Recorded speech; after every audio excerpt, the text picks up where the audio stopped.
Welcome to Grit, the Real Estate Growth Mindset podcast, hosted by Brian Charlesworth, founder of Sisu. Sisu provides growth automation software for real estate.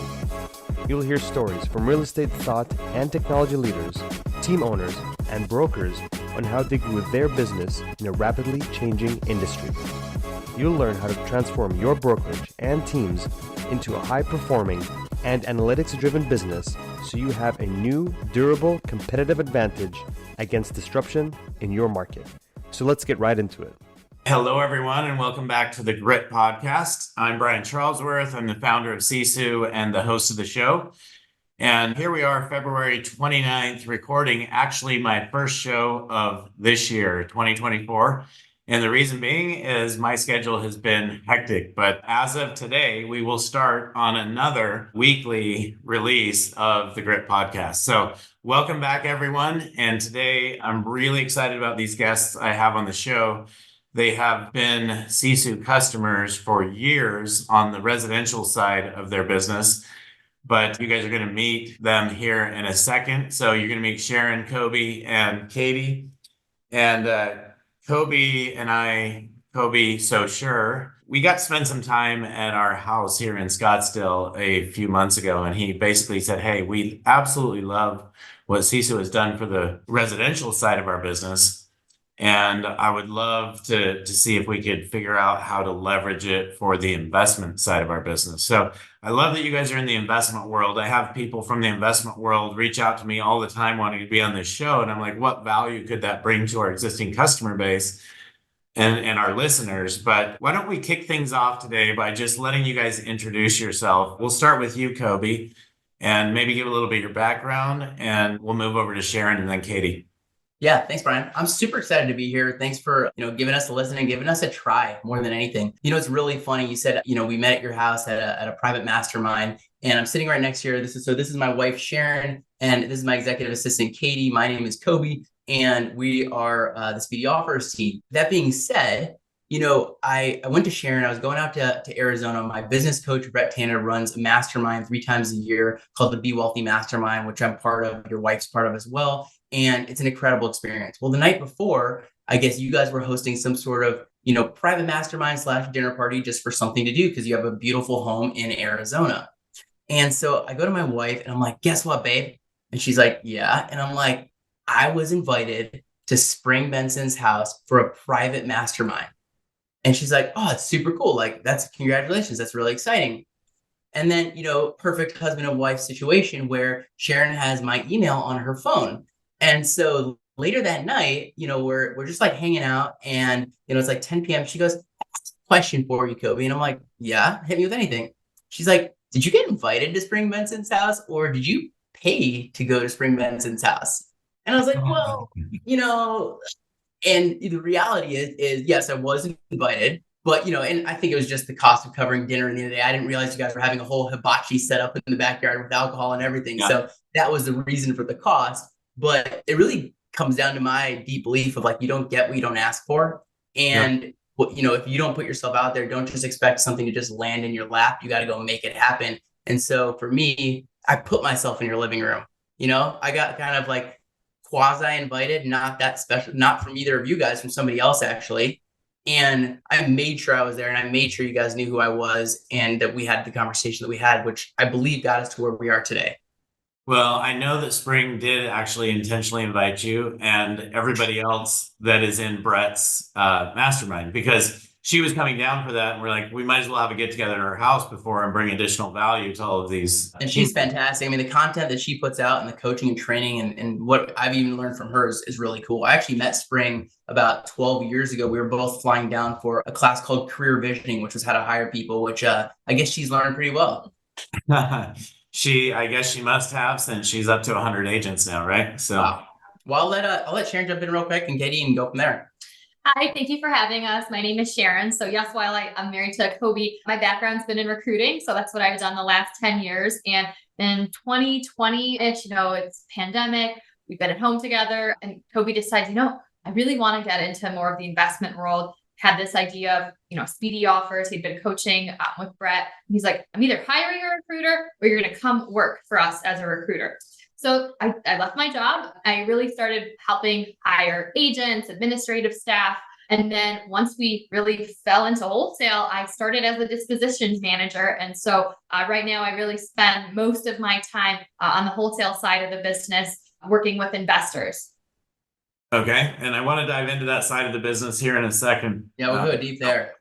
Yeah, my name's Katy. I come from a background of college athletics. I used to run operations for Ohio State University as well as University of Virginia. And then during COVID, I moved home and Sharon and Coby took a risk on me and hired me. I started here in June of 2021. So we're coming up on about 3 years. And I've been with them since the get-go when it was still Coby doing the cold calling to find the deals. And he was primarily on the retail side. So I've been with the business since the beginning, and kind of anything that Coby thinks up, I try to figure out how we can implement that into our day-to-day business. So, Brian, I think for the listeners here, if you don't mind, if I just jump in and say one thing, because I think it's going to create a ton of clarity for the rest of this call. So when I started as an 18-year-old, I started with my mom, Coby Socher, and we jumped in and we run a traditional real estate business. That last year, we sold about 200 homes. This year, we'll sell close to probably about 220 homes for about $80 million in sales. And then in 2020, I started investing more heavily than I ever had before. I was always buying a rental, doing a flip here and there, doing it all on my own, putting everything in my car and just making it happen. And that's why I hired Katy. We created the brand Speedy Offers, and now we are a full investment company. And essentially the way that works is we do flips, we do wholesales, we do wholetails, we do rentals, we do owner financing, and we do hard money loans. And so that's a full-fledged business. That business alone has 12 full-time contractors. There's the 3 of us. We've got 6 acquisition agents, full-time sales manager, and what we love to call an international team as well in the Philippines. Yeah, I love it. Okay, so I want to back up a little bit because I think most of our listeners actually run a residential real estate team, very similar to what your mom, Shoshana, has been running for how many years? For about 15 years now. So about 15 years. So she's running this business for 15 years. You get into this business. And how long were you actually in that business before Speedy Offers came around? A really long time. I got my license in 2011. And so when I was 18, Sharon and I were dating. We're high school sweethearts. And Sharon was in college locally. And I didn't know exactly where I wanted to go. I was thinking about going to school in New York. My dad, who's actually like a Harvard grad, got his PhD from Cal and taught at Stanford, some of the biggest schools out there, was the one who said to me, maybe instead of just going to school right away, if you're super interested in sales and business, your mom's doing really well, why don't you get your license over the summer, defer for a semester or 2, and see if business is for you. And if it is, then go to business school and do that thing. We'll still pay for it and we're happy to help you. But if it's not, then you don't have to go waste 4 years in business. And did this come from a college professor? This comes from not only a college professor, somebody who's taught literally all over the world and has, real experience in that academic world. And I'm one of, 6 children, and, my 2 older sisters both, went to school, got degrees, and, that's really cool. And I want my kid to go to school potentially if that's what he wants to do, but so I'm not against it or for it, and it's whatever's for you. But for me, I was able to jump right in. And instead of going to college, I was able to educate at the highest levels by getting business coaching, reading books, going to seminars, and doing all that stuff. So I paid for it and I went to school. I just didn't go to formal school. Yeah. It's college is becoming less and less popular every day.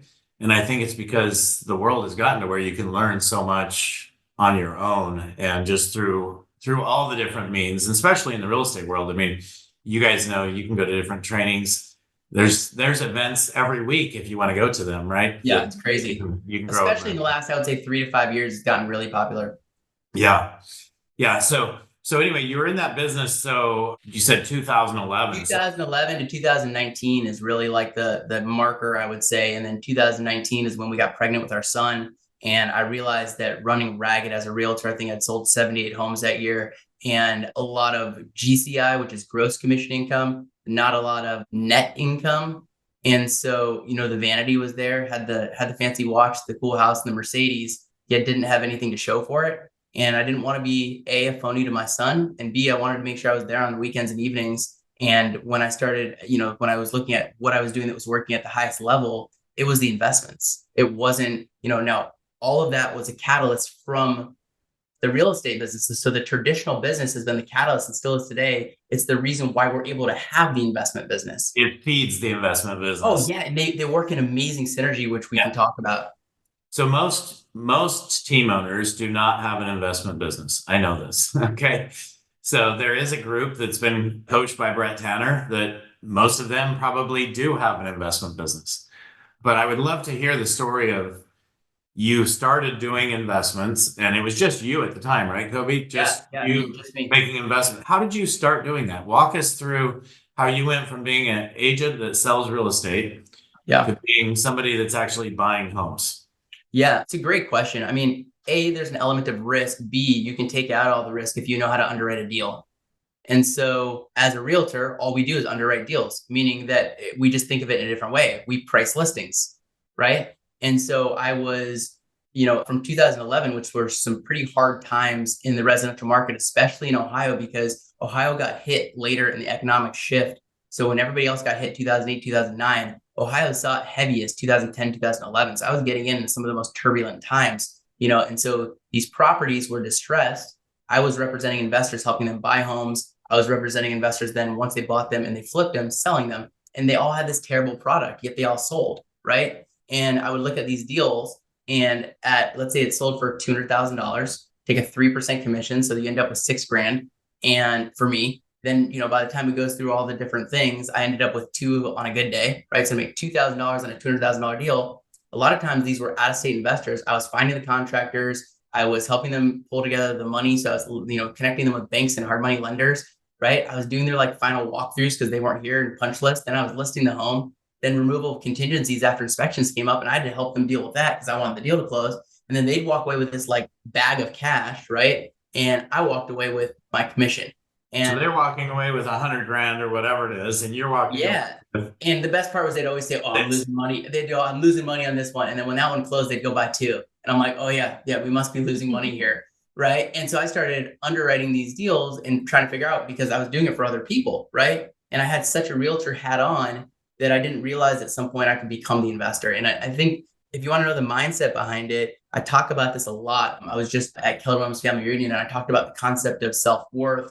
And if you want to grow a massive, massive net worth, I realized that I had to have a massive amount of self-worth. And so I realized I had to be worthy of what I was doing. And so I had to kind of train myself on that. I was allowed to have a big net worth and I am worthy of growing a really big world and I can be the investor. Well, I think thinking bigger is, what holds each of us back is what we feel we deserve, what we feel we're capable of. And it's always our minds that hold us back, has been my experience. So if you can think bigger, which is why we have shows like this, right? Like the Grit podcast, number one, because grit is a fabulous thing. And we all have all these things we face in our lives that are challenges and working through those and in business. But I love that you were in this world, you had your blinders on, you were selling homes, and then all of a sudden you went from having your blinders on to opening up like this and saying, "Oh, wait a minute, I'm doing most of the work anyway for these guys. Mm-hmm. I might as well be the one making the big payday each time." Is that kind of how that happened? Yeah, I would say for sure that's how it happened. And I think it was also based off me going what do I want to be worth in 10, 20, and 30 years? And can I do it doing what I'm currently doing? Or can I use every single piece of my skill that I had as a buyer's agent, a seller's agent, a realtor? And can I use that in conjunction with being the investor? I think a lot of people just leave what they're doing and jump to something else. No, we're growing the real estate team heavily, right? You can probably see our real estate team inside of Sisu. We're growing that every single day. We love that business. That's our family. And yet, bread and butter. How many agents do you have on that team now? How many agents? We have 9 realtors on this. Nine agents on that team. Yeah. Okay. So, and then I would say the next stage of it was figuring out okay, I'm running ragged. I'm disorganized. I need some help in my world. How do I find a way to get super organized? And so the best way to get organized is find the smartest people that either or that you can hire. And that's what made me go to Sharon and say I need your help, because Sharon was running in a really big corporate world and running, had a pretty impressive job. She was massively organized. I was massively disorganized.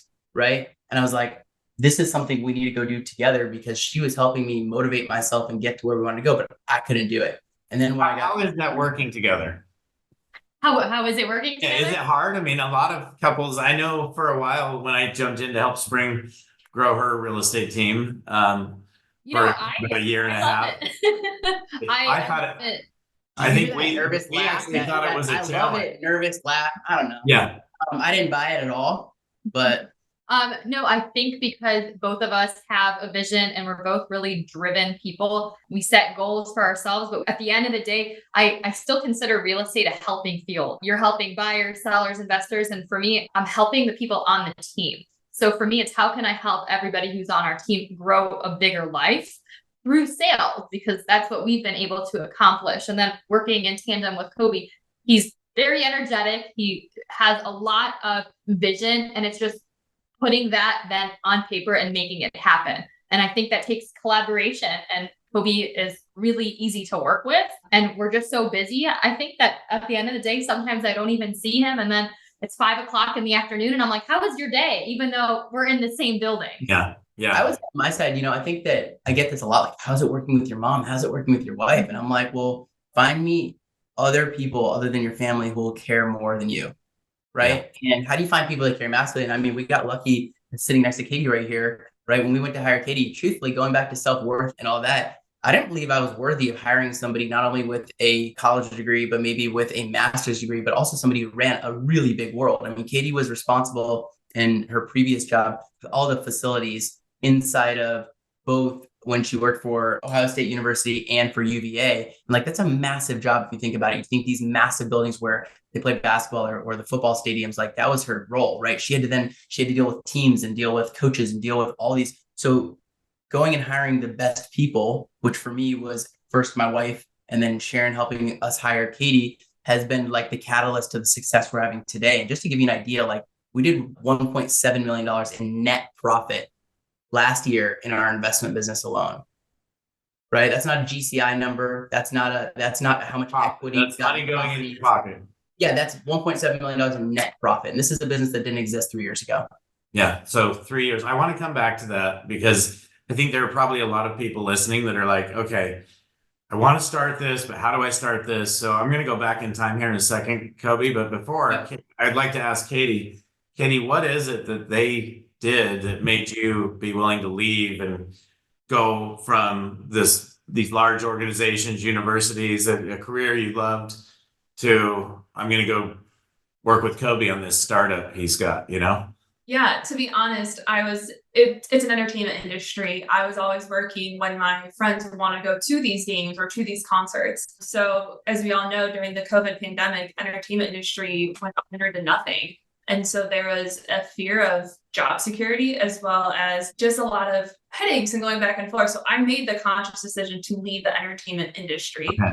I'm from Cleveland, so I decided to move home. And truthfully, I was just applying to anything that had operations, logistics, events, anything kind of that was in my wheelhouse. And I applied for this job, and in talking with Coby and sharing just the ability to build life by design. And for me, it was a lot of work-life balance coming from, again, entertainment. I would be working evenings and weekends. So similar to Coby wanting to get out of from the traditional real estate, he wanted his nights and weekends. I wanted my nights and weekends. And Coby is so motivational and he opened my eyes to the world of real estate. When I started, I didn't understand the difference between under contract date and a close date. My friends are like, oh, we're under contract. I'm like, cool, let me come see the house. I'm like, oh no, it's not actually our house for another 4 weeks. So it was a huge learning curve, but Coby just, anything that he dreamt up, I was able to help with. And that's my skill set of taking what he wants, understanding it, and then regurgitating it out to certain people. And then being able to forecast out of, if this is where you want to go, these are the milestones, and working backwards so I can set up the team for success. And I think, Brian, if you're listening to this or maybe for you or maybe for somebody else, there's a huge takeaway in some of the stuff Katy just said. And there's a huge takeaway as the owner, too, of your company who's thinking always about how to get the best talent. And I remember during COVID listening to a podcast, and the podcast was talking about talent. And it was talking about how we might be in the greatest opportunity time for the best talent out there. And when you think about it, talent comes your way sometimes, and it doesn't always come the way you think, right? And so, the job that Katy took probably wouldn't have been interesting to her, right? 6 months or a year earlier. But because of circumstances, it opened up an opportunity to go hire super, super high level talent. And now my mindset is, well, there's no reason to ever hire somebody who's not the most talented person that you can possibly find. Because if you don't, you're just holding yourself back. And that's our growth is based off of like massive talent. I can only have so much inspiration before you need to put in systems, implementation, people, all that kind of stuff. Yeah. So I was going to hit on one other point there. Timing is crucial, as you stated there, Coby. And in addition to that, I think there are so many people in the real estate space, this being a podcast, this is a business podcast, but real estate specific. What I see is most people hire from within the real estate industry. And if you do that, you're really limiting yourself as far as what you're going to get, because there's so much talent there from outside of real estate that can bring those business skills into real estate. Most people in real estate are salespeople, right? Right. So if you need a great ops person, you probably want to go outside of real estate. Not necessarily, you don't need to find someone that necessarily understands real estate, because that can be taught, right? Yeah, I mean, Katy's skills and how much she had done, like volume wise, to me, the excitement was that she had lived a really big world. She saw how massive operations ran. And so coming into a small place, she could think in scale. To me, somebody else I didn't need her to have the vision of where we were going. I needed her to be able to have the vision of how we were going to get there based off previous experience of seeing a really big world. And so to me, that was the really exciting part when hiring her. Yeah. To add to that, having no real estate knowledge, Coby was able to teach me real estate the way he sees it and the way he operates it. And so I really, current day, can be like, okay, this is the solution. This is the problem. I know what Coby's going to say. So I can be 3 steps ahead of him and give him everything that he needs. So I think it was a huge benefit having no experience or no prior knowledge. I mean, I would add, that's a great point, Katy. And I would add that even if you're building just a regular real estate team, in my opinion, you're better off bringing in new people that you can teach your ways instead of bringing in people who have been in the industry for 5-10 years and have their bad habits, right? So great. Let's step back a little bit. You had all this motivation, Coby, to say, hey, I want to get a life. I want to be able to build wealth. I want to do all these things. Like, how did you go about, let's talk about the first home you ever bought. Yeah, happy to talk about that. So, I mean, the first home I ever bought was when I was 21 years old. I bought my first home for me to live in. And it was just a mediocre bungalow, 1,500 square feet. It's actually the first home Sharon moved into. When we got married, she thought it was disgusting and we had to move right away. And, from there, I bought a rental property before I should have bought a rental property. Biggest mistake is buying a rental property when you have credit card debt, by the way, right? So credit card debt, they're charging you 27% interest. You go get this amazing rental that gets a 12% cap rate. So you think, before you have to replace an AC unit or a furnace, right? But meanwhile, you have more interest being paid to the credit card companies than you're gaining. So I think a lot of people make that mistake. And so I bought a rental property. And then in 2017 or 2018, we sold our home that we were living in, right? We bought a new property with an FHA loan, which so we had a good amount of cash from our previous home. Sharon had money from working in high school and working in college. I had a bunch of credit card debt, no money. And we went and took that money plus Sharon's money and we put it and we bought a home for $75,000. We flipped it and it sold for $180,000, creating a net profit of about 70 grand. And then we did another one. And our thought originally was, what year was this that you bought? 2017. Yeah, that's married. We just got married. We got married in 2016. So our idea originally was, how do we create a tri-income? Where the original investment idea before all the coaching and all this stuff was, what if we could find a way to make 25 grand per flip and do 1 per quarter, which would make us an extra 100 grand a year so we could go do cool stuff. That was literally, right? Yeah. That was our conversation. It's like, you're working in corporate recruiting. I'm a realtor. What if we could make an extra 100 grand a year and just live a badass life? Like, that's pretty much like we wanted to travel the world and go see cool things and do cool things, but we wanted the funds to be able to do it. So that's kind of that was a catalyst. Yeah. So this was only 7 years ago. And I think, we as individuals, we always think, oh, I can do this year. And we always overestimate what we can do in a year, but we actually underestimate what we can do in a decade. And if I look at you guys, I think this is so true, because like what you've done in 7 years and where you have this business today, like that is not a very long time to to get this business to where you are today. So For sure. And that was, I mean, really it's 3.5 years. That those first 3 years were just kind of casual, right? That was before we were like, let's do this for real. yeah. So that in 2017, that is when you were seeing these investors, you were on the real estate side, seeing these investors making the money, and you said, I'm going to go do this myself. And you actually did a flip when you experienced that. Yeah, I pretty much saw it happening from 2011 to 2016, 2017. And that's when we kind of jumped. Okay. So it took you 6 years to get up the courage to say, Well, I'm going to do this for myself. I think if you're listening to this, you go, well, I really want to be an investor, but I don't have the money. That's what everybody tells me. I can't tell you how much everybody comes to me and goes, Brian, Coby, all I want to do is flip a home. All I want to do is be an investor, but I don't have the money. And my friends and family are poor and broke. And so, I don't have, I can't do it because of that. And that's just a limiting belief. That's your mindset. It's just like Brett Tanner always says to me, like, well, Coby, is that your truth or is that the truth? And it's like, well, that was my truth for way too long until I realized like there is money out there, right? OPM, other people's money, right? Or find your own money, go save up, maybe change some of your lifestyle habits. Do I need to be driving a Mercedes and wearing custom suits every day? Probably not. I probably could have saved a lot of the money that I just wasted as a young, flashy kid and built a bigger life faster. Yeah. Great advice. So now you have this company called Speedy Offers. When did Speedy Offers come in as an actual entity? Instead of you guys actually buying a home here, buying a home there, you actually have this company now, and it's a focus in addition to your real estate team. Your real estate team feeds this investment company. But talk about how you went from being, okay, I'm going to do some homes here and there to, this is a company that I'm going to focus on. Yeah, I mean, it was all based on the mindset of scale, and it was based off the idea of our deal hierarchy. So originally our company is TST Ventures. So our traditional real estate team is the Socher team. And so we created an offshoot called TST Ventures. It was the Socher team Ventures. And, pretty much when I went to my mom and I was like, hey, I want to go way deeper into investments and really make my focus the investment world. And so the idea was we would take the profits or a large amount of the profits from the Socher team. We would push that to TST Ventures. And then I, the leader of TST Ventures, would go invest that money, right? And TST Ventures is now the holding company of Speedy Offers. Speedy Offers is our acquisition company, right? So we're a cash offer acquisition company. Our goal is to make, selling your home as a cash offer simple and easy.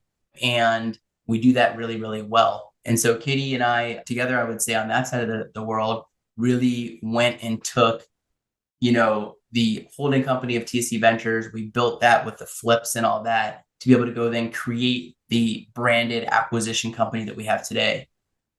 Does your mom have ownership in TST Ventures? Yeah, my mom and I are 50-50 partners in both businesses, actually. So I'm a 50-50 partner in the traditional business, and she's a 50-50 partner in the investment business. And that says a lot about how intertwined these companies are and how. Yeah. Well, Brian, guess what happens when somebody doesn't want to sell their home in a cash offer? If you've been enjoying Grit, please help us continue to grow the channel by leaving a 5-star review and sharing it with a friend. Now back to Grit. They go list it. Who are they going to list it with? How can I make it so that when somebody doesn't buy with with Speedy Offers, that then they go list it with the Socher team, right? Yes. It's like the best guarantee offer in the world. You drive on the highway in any city, in any state you go to, and what do you see on the billboards? You see guaranteed to sell your home or we'll buy it, right? Well, what if your guarantee was like, hey, we'll make you a cash offer. And the underlying thing that maybe you don't say until you're in that appointment is, or we'll list it, right? And that's how we, you might be thinking like, well, the wholesale and investment business is sketchy. And let me just take that misnomer out of here, because every single appointment we're going, hey, here's the cash offer we can offer. We're investors. We're here to make a profit. If you're interested in selling it for market value and you would consider meeting with the Socher team, our partners, we might be able to help you net more money by putting the home on the market. What makes more sense for you? Yeah. I know Spring went down this road for a little while and she's no longer really doing it, but they definitely play into each other because you're basically giving them an option. We'll pay you this much, or we can actually, in her case, they were saying, or you have these other companies that will pay you this much, or and you're giving them a third option, we can list your home and see what the market will give you. It's all a matter of convenience for you, right? I think the a la carte options for the seller is so important. I think if you stick them into one category, that makes people feel squeezed. And if you give them options, they get to choose if they want the lower offer with the great terms, or they want a little bit more tough terms within, inspections and longer closing dates and putting it on the market, people walking through, but getting a higher price at the end of the day. And that's their choice. We allow them to make that choice. And you've clarified it just like you just did, right? Mm-hmm. Every single person. It's your options. What's best for you? Yeah. How can we, because at the end of the day, we want to serve people. We want to help them, right? We're not trying to steal homes from anybody. Yeah. So let's talk about how you get in the homes. There are a lot of people out there calling and setting listing appointments, calling expireds, calling this. You guys are, I'm guessing, doing marketing, but let's talk about what marketing you do and how you actually get yourself into their homes so that you can have that kind of conversation. Do you want to talk about the getting in the homes at all and mention the marketing? Yeah. Cool. You'll start with that. Yeah. So in terms of marketing, we have two strategies, right? We're really simple. I think the biggest thing in creating a large business is I thought I had to be massively complicated, right? And the reality is very simple can scale really big. And so we have two ways of getting into homes and setting appointments. One way is we have a dialer that we use. We're making sure, if you're listening to this, be careful with the do not call stuff. We are very, very particular and follow all do not call lists and regulations, but we have an incredible dialer that we use. We also have a mailing campaign, and also I use a company, and the mailing campaign is just incredible. And we're really specific on how we run reports and how to do all that. And I'm happy to go deeper into either one of those things if you'd like. But how many people are on the phones? We have a dialer. How many people do you have? Yes, we have 6 people on the phones at one time. We do power hours of dialing. So the way that our dialer works is it calls 10 people at one time for each person. So if you have 6 people on the phone, calling 60 people. So it calls out to 60 people, then somebody answers the phone, and then it goes to one person, and then it ticks off. And so it keeps going round robin. And that's one of the ways we've had so much success in the dialers. Most dialers just call one person at a time. You get a voicemail, and then it goes next. And I've spent a lot of time working to make our dialer to the point where there's really no wait time between answers. And so we can go get, 50 contacts in 50 minutes or 50 contacts in 3 hours, depending on how long the conversations are, but there's no wait time in between answers. Yeah. And so those people dialing, that is their full-time job. They are not actually going out on appointments So they are going out on appointments. Yeah. The way that we currently have it set up is you join us and you're a junior acquisition agent, you transfer into acquisition agent and then senior acquisition agent. So when you just start off, we have you on the dialer and you might be setting appointments, but you're going to be tag teaming with somebody who has been on appointments, our typical acquisition agent. So they're going through the entire life cycle. Why right now we think it's important? I want the agents to see it, the full life cycle of a deal, from being on the phones to going and meeting that seller to getting into contract. We've definitely talked about having just a calling team versus then the people who are going into the appointments. And at some point, as we grow, we might change models. But for right now, the same person who is on the phone is that same person going into the home, which also makes the seller a lot more comfortable. They already have kind of established that rapport. We've taken it, a step further with our branding. So all of our agents are on our website. You can see their photo. They're coming out with business cards. And so that was something that was really important because, like you said, there are so many people trying to buy a home. How do we professionalize this art? Yes. So you said acquisition agent, Sharon. Yeah. So I'm guessing you have separate agents for this business versus the real estate business. Mm-hmm. And this business is more focused on doing listings. Yeah. I want you to buying homes. And the other business is it's probably doing listings and buy side is my guess. Well, yeah. I want you to think of Speedy Offers as an off-market traditional team. So we run Speedy Offers exactly like everybody runs their traditional real estate team and mirrors it, right? We have our own office space. We have our own swag. We have our own branding. And we're, as acquisition agents, their job is to get the property under contract. Once they get the property under contract, they bring it back and dispositions then takes over. And we decide what disposition plan makes sense, going back to the 5 disposition plans we talked about earlier. And so that way they can then, so their only job is lead generation, going on the appointment, locking it up, next, and so that allows us to kind of flow faster in that way. Yeah. Okay. So we were here a few months ago. I don't know, what was that, 3 or 4 months ago? Yeah. In Arizona. You came to our house. We had a mastermind. And one of the topics that people wanted to talk about was investments. So you got up and shared your investment strategy. And then you came back, sat down, and then afterwards you came up to me and said, hey, you know what? We really love the way Sisu helps us manage our real estate business. Can we look at doing something on the investment side? And I basically said to you, yes, our team will help you do that. And let's try it out and see how it works. And you're going to have to set up a separate instance of Sisu. And so you've now done that. And I would love to hear, like, that was 3 or 4 months ago. Mhm.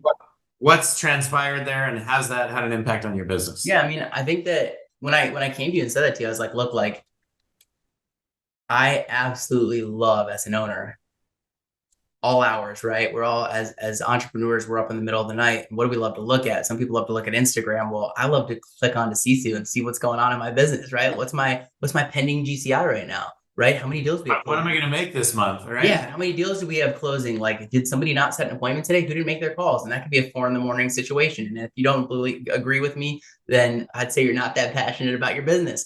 And Love it. I love it. So I applaud you. and so we had that going for the retail business, and I was just obsessed with it, right? And by the way, new systems are tough on me. Like, I have a really hard time with new systems. Sisu is so simple to look at. You know what you're looking at. It's so simple to get around. And this isn't like, you're not paying me to say this, but like, I just loved how it flowed. And every CRM I was ever on just always claimed that they were going to do what you guys do. Like, and we didn't need you guys also. And it just wasn't true. It just, like, I never could get all the information I would like. So instead of having to call someone like Katy and go, hey, where are we with this? I'm able to just, like, scroll on my phone in 10 seconds and find it. And so I was in love with it on the realtor side. And yet on the investment side, we were living in spreadsheets. We had a P&L. And then at one point we built out, inside of a platform, we built out pretty much our flow. And it was great. And it's what got us to where we are. But I kept feeling I was missing something. It was like I was checking out one side of the business, but I couldn't really look at the other side of the business. And so that's what made me kind of push you. And then, I would say Katy made the dream come true, because there's no way I would have gotten us to that place. Yeah. So Katy, you've been in the weeds setting up Sisu. You knew Sisu from your other business, right? No, I had. You did not. Okay. When I first started with Coby in 2021, the retail side was in it, and I would go in to pull reports every week, but I wasn't in the weeds at that point. And then, so up until really October, November, I was not familiar with Sisu whatsoever. Okay, so Sisu is brand new to you as of, let's just say November, October. Let's say October. Yeah, brand new. So you were not familiar with Sisu. You hear from Coby, you know what? I want to try out and see if Sisu is going to work for our investment business, because Sisu has not been focused on the investment side. Although we've always had our eyes on it, saying we should at some point move into this, but we haven't. So, and let me just say, Brian, I'm just going to interject for Katy here. I go to Katy with a lot. Like, Katy gets the full Coby brain dumps at all hours, in a good mood, in a bad mood, super motivated after a mastermind, after an event where you're just all jacked up. And I come back and I just, I kind of unload. And I came back from Arizona, and I had gone to your mastermind, and then I went to a full mastermind afterwards, right, for 2.5 days. Yeah. And I came back and I specifically remember telling Katy, hey, the mastermind was amazing. I'm not going to give you 600 things. There's one thing that's really, really important to me that I believe if we can do this at the highest level, you will absolutely love it too. And she was like, okay. So instead of coming to her with 60 things, I came to her with one thing. And the one thing, there's the one thing. Great color. And because of that, I think that helped us a lot. And I really did believe that they would be surprised that I wanted another system, right? Because systems are tough on entrepreneurs. Yet I can tell you wholeheartedly that if you weren't on camera or we're on camera, and this is a little bit ass kissy maybe, but like, we love being inside of it, because it allowed us to like take out dysfunction, which I'll let Katy talk more about. Yeah. So before you go there, Katy, I want to add one thing to that, Coby, because you say one thing I would hate is adding another system. I'm the same way, which is why I built Sisu, because I was helping Spring build her business, and we had 6 or 7 systems to do what we do in Sisu as one system, and I still didn't have reporting at my fingertips. Yep. So that's exactly why we built this company. But so go ahead, Katy. So he came to you with this one thing. Thankfully, it was just one thing. How did you feel? Yeah. How did you feel about that at that time? Not gonna lie, I was a little like, okay, if I build this out, will you use it? I was a little nervous because with a lot of things in our investment side, we want to stay in tandem with our traditional real estate team, which is great. But a lot of times I'm putting a square peg in a round hole. How can I take what's made for traditional real estate and make it work for us? There's a lot of similarities, but there's a lot of differences. Yeah. And so we had a quick Zoom meeting, and huge shout out to Daniel Bailey on your team. He was able to explain Sisu and show what it was all capable of and how I could manipulate and make it work for us. Daniel's amazing, but thank you. I'll pass this along. Daniel, there's your shout out. Thank you so much. We love you. So it took about 6 weeks. Him and I meeting once or twice a week, and we kind of just took it off in segments of, okay, I showed him what we were doing in Monday.com, which is the platform we were using. And I think that was the connecting piece from the spreadsheets to Sisu that we were missing. Monday really allowed us to level up, but the issue was there's so much disconnect between myself or Sharon or our team of who's going to relay this information. Why isn't this updated? These graphs are great, but they're out of date. There's always an asterisk of margin of error. And so then Coby, it was just, again, perfect timing going out to the mastermind. He was like, if we could get our system in Monday to this, why can't we level up and get it into Sisu? And so that obviously for me was like, if this is going to solve a problem of the constant disconnect or the constant, hey, have you followed up with the agent? Where are we at with this? Then I was all for it.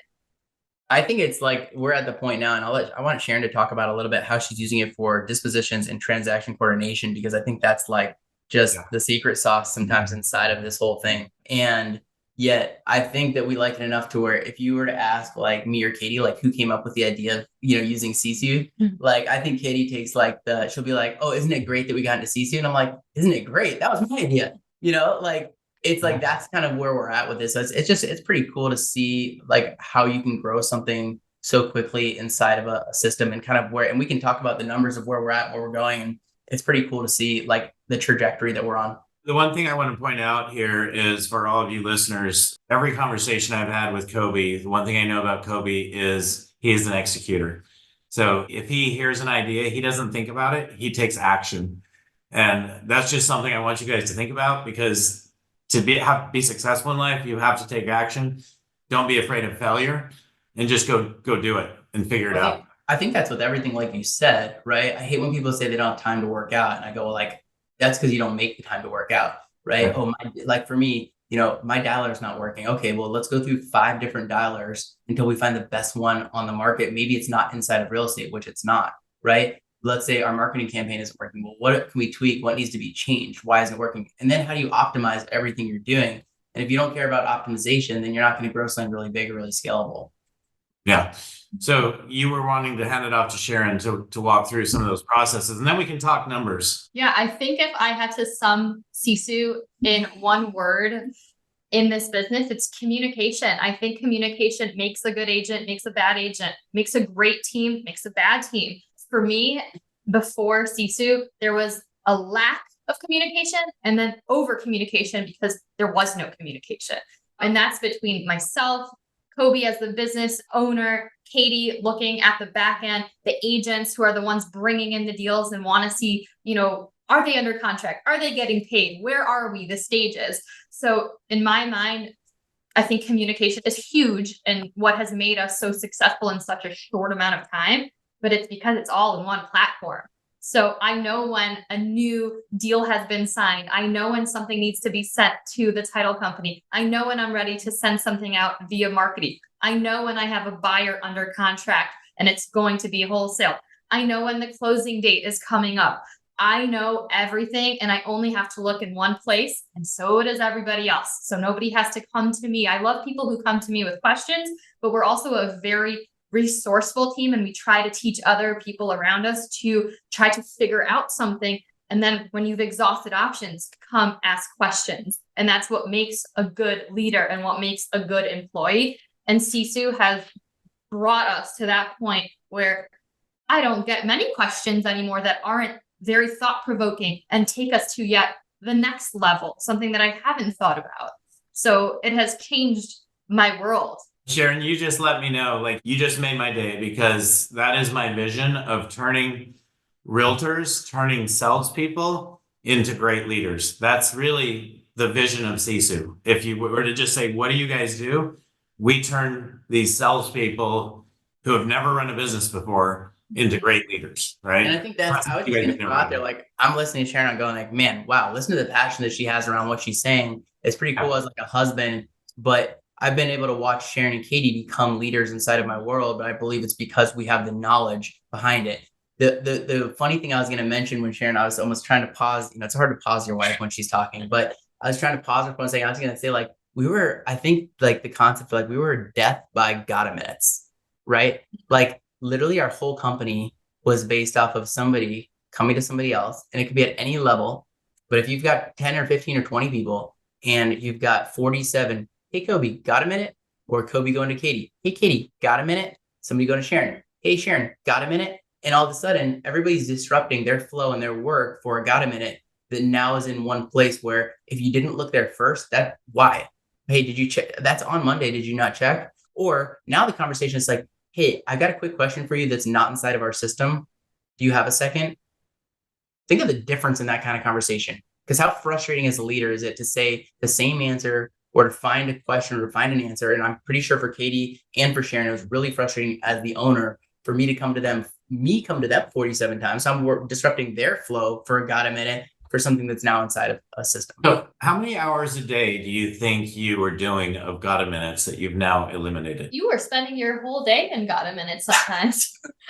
Do you have an answer for that, Katy? I don't have like a specific, but it's night and day the amount of time that we've bought back across three of us, as well as our sales manager with Sisu. One thing I'm pretty sure our agents probably would tally and bet on how many times I would go and ask them. We used to do Google forms. So you go on an appointment, you have to do a Google form to say that you set an appointment, you want the appointment, how did the appointment go? Then that would go into the spreadsheet would go into Monday. So it's this convoluted system. Now they're in Boomtown. Boomtown syncs beautifully with Sisu, and all they have to do is log into Sisu, click a no transaction, and everything that they have to do is right there. So that saved me going after our team, like, hey, have you done this? Have you done this? And that's allowed me not only to step back into my position to support Coby in different business lines, but it's also allowed Sharon and Alan, our sales manager, to manage the team so much better. So Katy, that's something I talk about frequently, and I would love for our team to talk about more often, which is, how much time you talked about these Google intake forms you used before Sisu. Mm-hmm. You would then put it where? Into a spreadsheet? Yeah, so they would do the Google form, and then the results would go into a Google Sheet. That Google Sheet. How would you get it from the Google form to the Google Sheet? Within the Google universe, you can just link it. So through that, and then from the Google Sheet, it went to Monday? We would then have someone manually enter from the Google Sheet to monday.com. And how long did that take? Our international team did it. So it would take anywhere between 15 minutes to like 30, 35 minutes per transaction for them to get everything in. And then they would be reaching out to me saying, hey, I don't have this information. And I'd have to go either chase Sharon or Alan or the actual agent themselves to get the information. So, and everything was slow and I wanted it fast, and I would go on there and there wasn't up to date and accurate information. And I'm going like, well, I need to know how much pending GCI, how much, income do I have coming in right now? How much I need to know where we're at with here and there. And we don't have the information. How can we not have the information? And it's like, well, that's from yesterday. I'm like, I don't want yesterday's information. I want today's information. So Coby, you want GCI. GCI is still not in Monday. How did you get the GCI at that time? Were you putting it into a spreadsheet? Katy would have to make graphs. Yeah, we would manually have to enter it. And then even then it would always be one off of, well, this is what it should be, but then we had to do this or split among two agents. So we never had accurate information, but it was all having to be manually entered. And so if we had a price reduction and that column was updated, it wasn't a spreadsheet. So it wasn't, if this happened, then this was updated. So we'd have to manually remember. Yeah. So then every week when I would be doing the flash report for Coby saying, hey, these are the metrics for our business. He's like, but this doesn't make sense. Pretend we took a bathtub And then we took a bunch of wheels, and then we like found an old motor of something. And then we just like started like duct taping stuff on. And then we're like, okay, now we can drive. We were like driving down the street in a bathtub. And then it's like, someone's like, here's the keys to, BMW 7 Series. Would you like to drive it, sir? And then you just like get in, and all of a sudden it's like, oh my God, this is so different.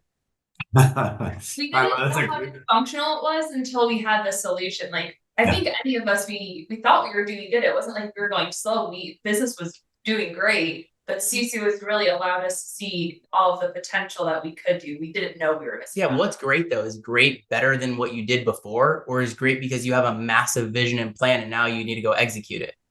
Okay, so this is amazing, you guys. I mean, thankfully, my vision is something that you guys took advantage of. It's amazing how many teams get on Sisu and maybe don't even fully implement Sisu because they don't understand the value of all the time saving and knowing everything and being able to make the quick decisions and eliminating the duplicate entry and all the stuff that goes into that. But you guys went so far to say, hey, we want to implement this in our investment business. So honestly, when you came to me to say, we want to do this, I believed we could get it done and it would be valuable. But tell me, how has it been? Yeah, I mean, we've been in the platform now on Sisu for 2 months.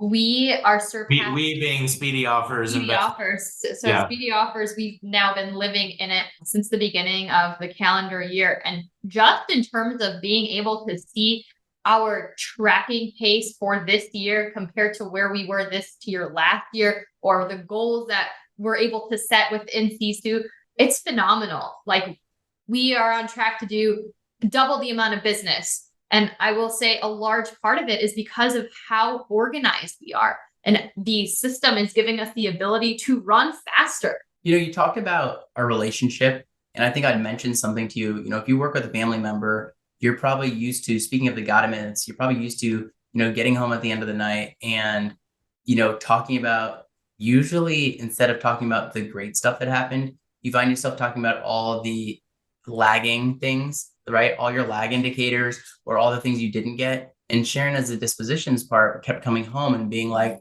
pretty stressed out because she didn't have the photo link and she didn't have the form and she didn't have the this and she didn't have the that. And she didn't, she had to go into a spreadsheet to find this. And then she had to go into an email drive to find that. And then she had to go, and she was in all these different places and it was giving her a ton of stress and extra work. And she kept being like, this is such a ridiculous field with how we're doing it. She kept being like, and so I now come home, and I'm not saying that we never have a bad day, but I know that for Sharon, at least, the conversations are never, they could be about lag indicators potentially. If we want to get into the negativity boat, but like our conversations are never around things that Sharon's missing. Does that make sense? And so you typically don't go home with your dispositions person unless you're married to them, hopefully. But if you do, then, you hear all the different stuff about their day. And it's really nice to have a system to where you don't have to hear about those things. And one of my most favorite things, because I mentioned for us, we're trying to help other people who this might be their first career in real estate. And, while we've been in this field for 15 years and we've been able to reap the rewards and live this life by design, the ability for our agents to see their pace and their calls, their appointments, how much they're on track to make, the challenges that our sales manager is able to run in the platform and have competition for the agent, it makes them more excited about their business and it makes business more fun. Yeah. So is this something you guys, well, tell me, what's the numbers of your business? What's changed in the last 2 months? So last year we did 48 deals on the investment side of the business. Our wholesale, which is I'm going to talk about the wholesale side of the business right now, not the flip side and other stuff, but just the wholesale created $324,000 of what I like to call GFI, which is gross fee income, and which is an average of $6,700 per deal. This year, we had a goal of doing 100 wholesale deals and growing our average fee to about $10,000 per fee, which would create, $1 million in GFI. Yet right now, we are on track for a little more than 100 wholesale deals, and our average fee is $12,000 per deal. So, we're trending in a pretty cool place right now to hit well over 100 deals. Okay. So do you think, what having Sisu, on that side of the business. Is that something that every investment business should have? Or is this something we should take to the investment world?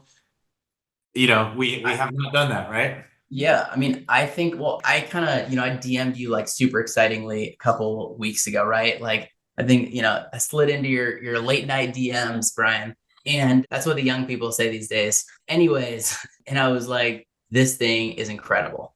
I was like, we're not even using it to its full capacity yet, right? And I think that's probably always going to be, because you're a developer and the development side is probably always going to hopefully be 2 to 3 steps ahead of where the person is inside of it, right? And we're not even using full advantage of it. But I was like, everybody is just so excited around it and just loves using it, enjoys using it. And because of it, if your systems are scalable, your sales can be scalable. See, most sales businesses they do a bunch of sales, they get super overwhelmed, they don't know what they're doing. And then everything kind of crashes and burns. So they might be really rich or doing really well for 1 month, and then they just crash and burn, a month or two later. And this allows us to kind of, we're able to figure out like, how do you use the, lead indicators to tick up?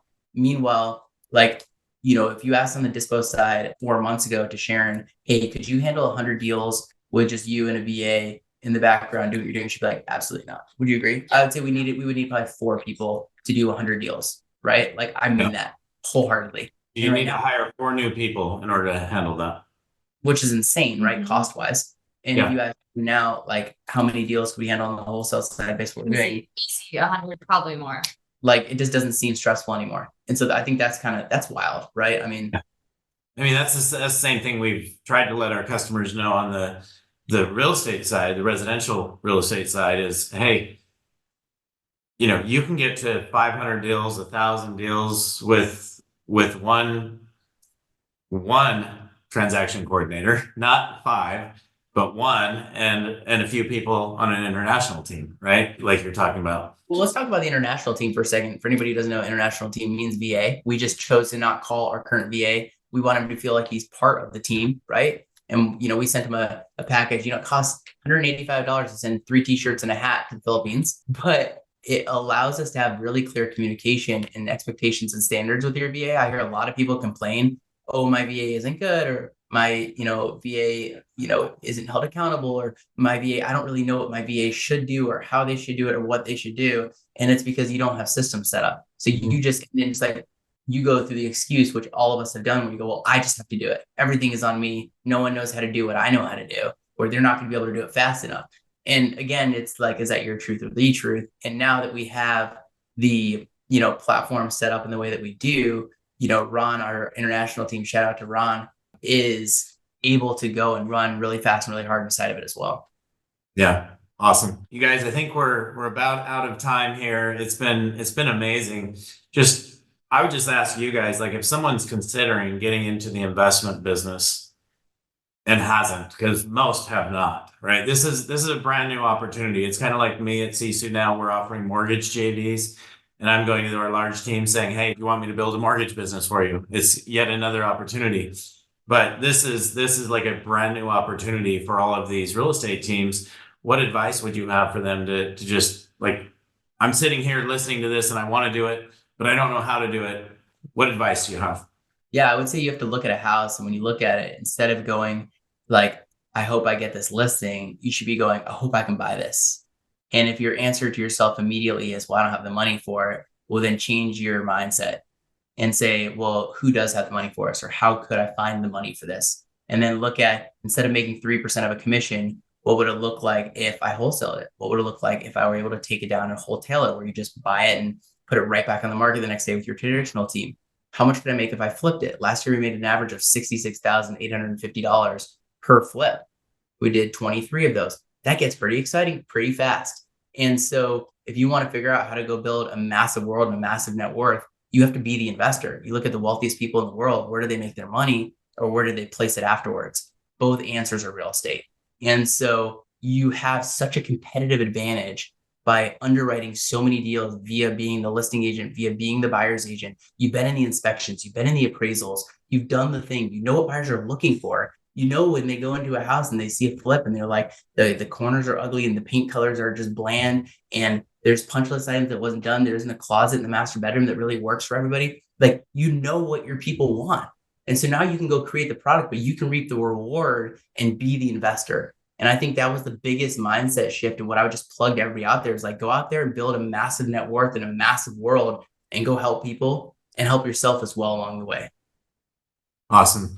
Coby, Sharon, Katy, so great to spend time with you guys today. I think this is life-changing, honestly, for anybody that is listening that will take action on it. And the way you guys are leveraging our platform, it makes me happy because it lets me see that, my vision of what I wanted to do to help real estate teams scale in a single platform is actually working for those that fully go after it. And now you've taken it to a whole other industry. And I want to thank you guys for sharing with our listeners, like this ability to go create an entirely separate business that if they're doing it, will make them more than $1 million a year net in their pocket. So thank you so much for sharing that today, you guys. We're grateful to have you guys as customers and to be able to work with you.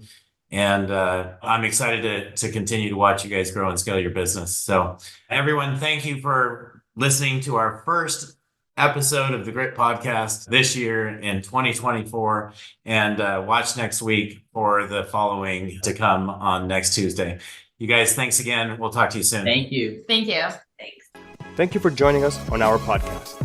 If you have an interest in a free 7-day trial of Sisu, go to sisu.co, sisu.co.